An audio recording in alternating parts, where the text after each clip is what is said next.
करायचं? तुकाराम महाराजांना प्रश्न विचारला की नाम हे अगदी स्वस्त आहे, ते नाम अगदी अवघड नाही, मग हे नामस्मरण नेमकं कोणी केलं आणि ते नामस्मरण केल्यामुळे कुणाला काही फायदा झालेला आहे का? तेव्हा तुकाराम महाराज म्हटले, ऐका नामाची पावर काय.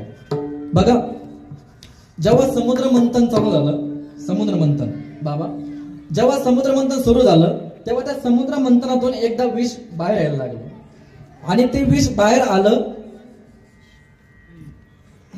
ते विष जेव्हा बाहेर आलं तेव्हा त्या विष जेव्हा समुद्र मंथन सुरू होत आहे तर ती जी काही बातमी आहे ती बातमी देवांच्या आधी देवांच्या बायकांना लवकर समजली.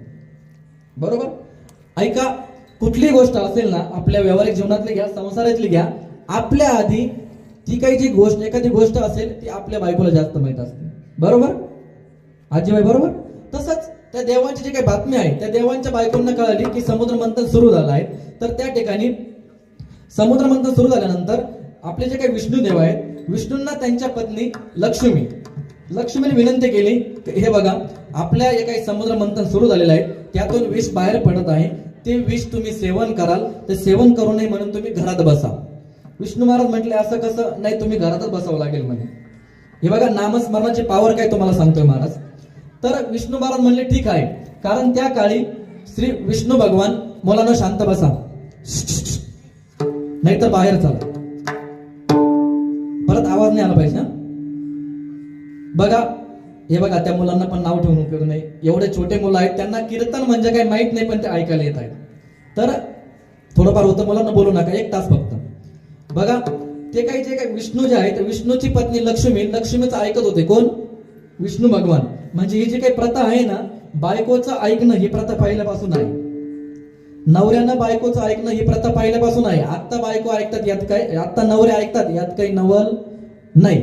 आत्ताचे नवरे बायकोचं ऐकतात यात काही नवल आहे का? नाही. तसे या गावातले लोक ऐकत नाही, मी तुमचं म्हणत नाही. तसे आपले इकडचे पुरुष महिलांचं ऐकत नाही. तर त्यावेळेस लक्ष्मीचं ऐकलं कोणी? विष्णुदेवांनी. कारण विष्णुदेव सासऱ्याच्या घरी राहिला होते. बरोबर? कुठं बाबा? सागरात, समुद्रामध्ये राहिला होते. कोण? आपले विष्णुदेव. कारण समुद्राची मुलगी कोण आहे? लक्ष्मी. पायी लक्ष्मीचे हाती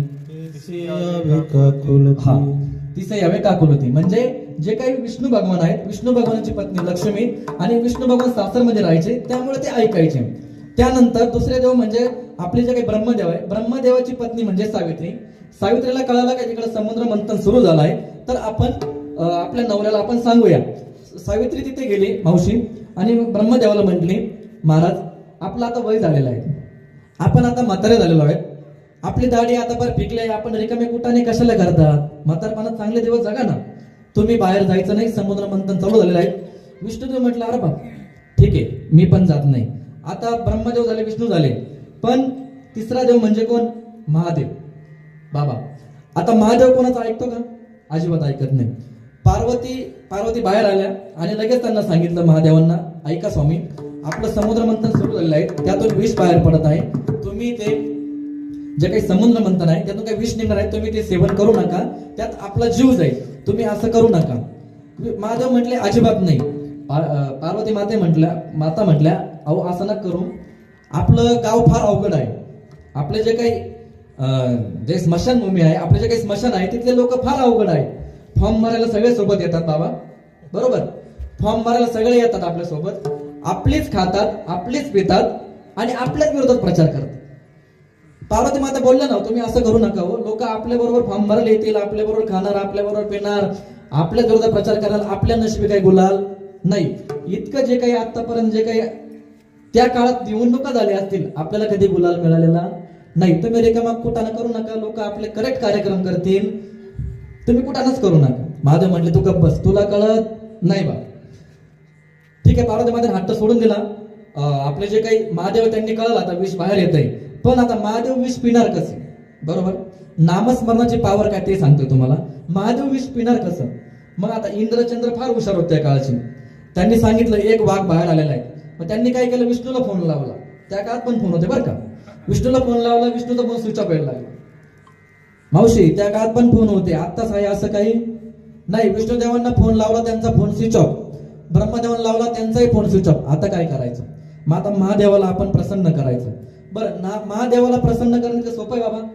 अजिबात नाही. महादेवाला जर प्रसन्न करायचं असेल तर आपल्याला त्याची स्तुती करावी लागेल. बघा, कोणत्याही व्यक्तीला जर प्रसन्न करायचं असेल तर त्याचं सगळ्यात मोठं शस्त्र म्हणजे काय?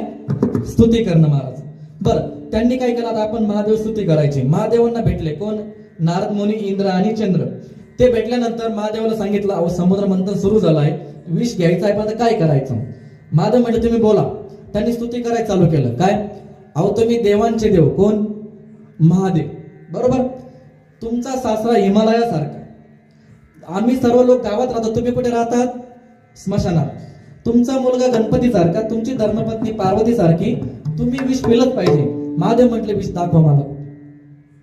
महादेवांनी विष त्यांनी दाखवलं आणि महादेवांनी जेव्हा ते विष प्यायला सुरुवात केली, महादेवांनी ते विष घटाघटा प्यायला सुरुवात केली. जोपर्यंत महादेव विष पित होते तोपर्यंत सर्व जवळ होते. आणि एकदा महादेवांचं विष पिऊन झालं, डोळ्यातून गळागळा पाणी यायला लागलं. सर्व जे विष पाजणारे होते सर्व पळून गेले. महादेवाने डोळे उघडले. ते विष पिल्यामुळे त्यांच्या अंगाची, त्यांच्या हृदयाची खूप आग होत होते, खूप लाई होत होते. महादेवाने डोळे उघडले आणि बघितले, अहो हे आत्ता माझ्या सोबत होते. बरोबर महाराज, हे आत्ता माझ्या सोबत होते, लगेच गेले. माझा फक्त एक पराभव, सगळे निघून गेले. बरोबर, मी फक्त एकदाच हारलो, सगळे पार्टी सोडून गेले. महादेवांना वाईट वाटलं की मी विष पेपर्यंत सगळे सोबत होते, मी विष पेलो, सगळे निघून गेले. तुकाराम आपल्या महादेवांना एकनाथ महाराजांचं एक प्रमाण आठवलं. ते प्रमाण कोणतं आहे? की महादेव, आपले जे महादेव म्हटले, आपल्या या जगात कुणीच कोणाचं नाही, माझं कुणीच नाही. तर नाथ महाराजांचं प्रमाण होतं की नाही रे बहीण कुणाचे, भाव कुणाचा, कोण कुणाचे, सगळे सोय रे. बहीण कुणाची, भाव कुणाचा, कोण कुणाचे, सगळे सोय रे. बहीण कुणाची, भाव कुणाचा, कोण कुणाचे, सगळे सोय रे. बहीण कुणाची, भाव कुणाचा, कोण कुणाचे, सगळे सोय रे. गेला मागे सर्व राहिले,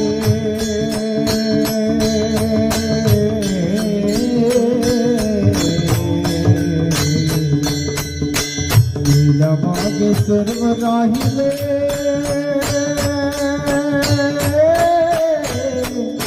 तुटतील धागे थोरे,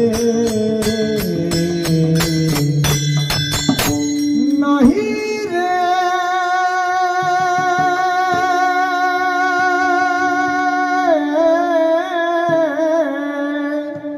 नाही कुणाचे, नाही रे नाही कुणाचे.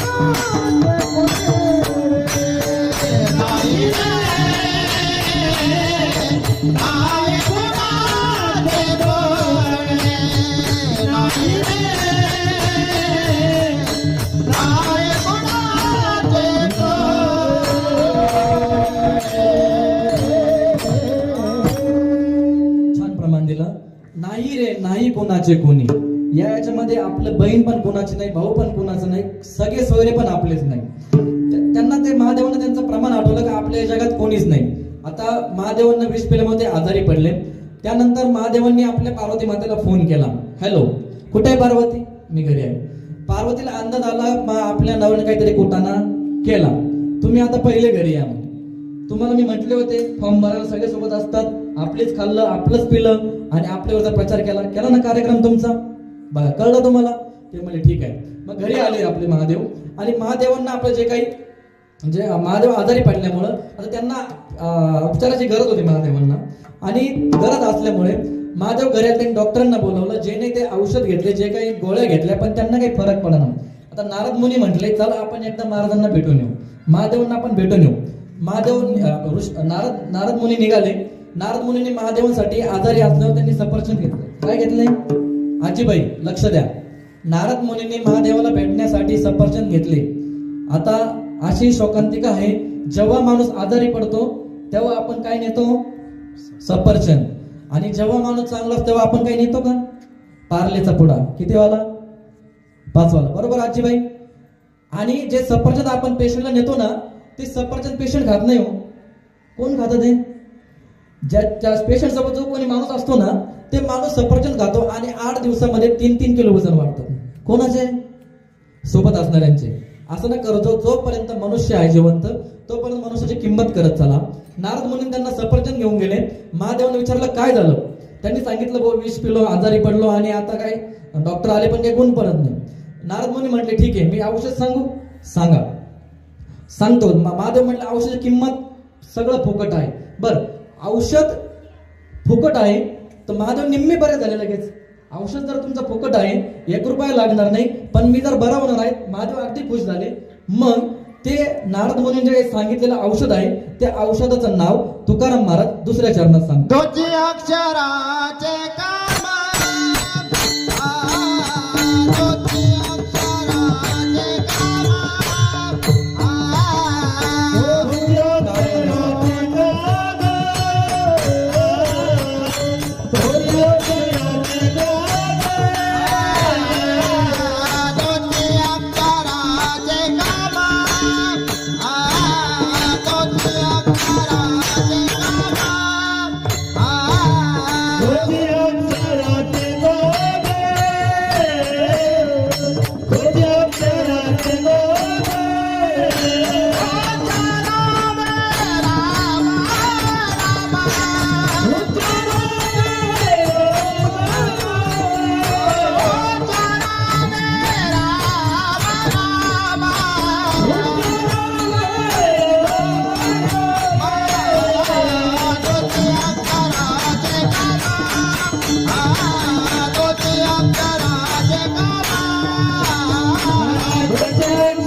महाराज आपल्याला दुसऱ्या चरणात सांगतात की दोची अक्षराचे काम उच्चारावे राम राम. नारद मुनी त्यांना एक औषध सांगितलं की तुम्ही फक्त रामाचं भजन करा, तुम्ही बरे व्हाल. तेव्हापासून सुरू झालं की शिव हला हले तापला तोही राम नामे शीतल झाला. म्हणजे जे काही विष पिलं ना ते विष आपल्या महादेवांनी पिलं. त्यांनी फक्त नामस्मरण, रामाचं नामस्मरण केलं आणि ते शांत झाले. आणि तेव्हापासून सुरू काय झालं, तेव्हापासून महादेव रामाचे श्रीराम जय राम जय जय राम श्रीराम जय राम जय जय राम श्रीराम जय राम जय जय राम श्रीराम जय राम जय जय राम श्रीराम जय राम जय जय राम श्रीराम जय राम जय जय राम श्रीराम जय राम जय जय राम श्रीराम जय राम जय जय राम भजन करे महादेव भजन करे महादेव भजन करे महादेव भजन करे महादेव राम पूजी सदा शिव राम पूजी सदा शिव भजन करे महादेव भजन करे महादेव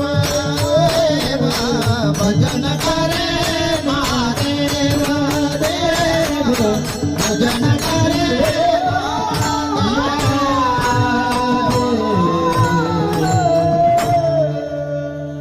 तेव्हापासून महादेव प्रभू आपल्या श्रीरामांचे भक्त झाले. भजन करे महादेव राम पूजी सदा. ते जे काही आपले महादेव असतील त्यांनी रामाचं नामस्मरण केलं आणि जे काही त्यांनी विष पिलेलं होतं ते विष, जे काही आग होत होती ती आग शांत झाली. आणि फक्त आणि फक्त कशाचा पावर आहे तर नामस्मरण.